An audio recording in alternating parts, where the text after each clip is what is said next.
মধ্যপ্রাচ্যে তীব্র থেকে তীব্রতর হচ্ছে উত্তেজনা। হরমুজ প্রণালীর নিয়ন্ত্রণ ও নিরাপত্তা ইস্যুকে কেন্দ্র করে চলতি মাসে নতুন করে সংঘাত শুরু হয় ইরান ও যুক্তরাষ্ট্রের মধ্যে।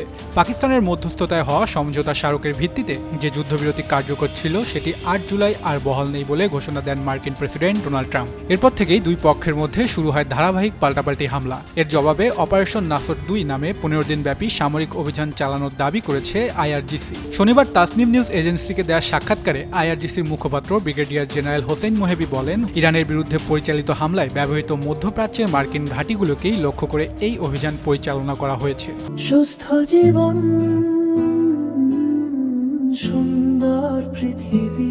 অপারেশন নাসর ২ এর আওতায় তারা মধ্যপ্রাচ্যে থাকা যুক্তরাষ্ট্রের ৮টি সামরিক ঘাঁটিতে হামলা চালিয়ে ব্যাপক ক্ষয়ক্ষতি করেছে। তাদের দাবি অনুযায়ী এই অভিযানে ২০০ জনের বেশি মার্কিন সেনা নিহত এবং আরও অনেক সেনা আহত হয়েছেন। আইআরজিসির মুখপাত্র ব্রিগেডিয়ার জেনারেল হোসেন মোহেবি দাবি করেন, হামলায় ১১টি যুদ্ধবিমান ও হেলিকপ্টার, ১৭টি ড্রোন, 8টি আকাশে জ্বালানি সরবরাহকারী ট্যাঙ্কার, প্যাট্রিয়ট প্রতিরক্ষা ব্যবস্থা, রাডার, কমান্ডো সেন্টার, অস্ত্রভান্ডার ও বিভিন্ন সামরিক অবকাঠামো ধ্বংস বা ক্ষতিগ্রস্ত হয়েছে।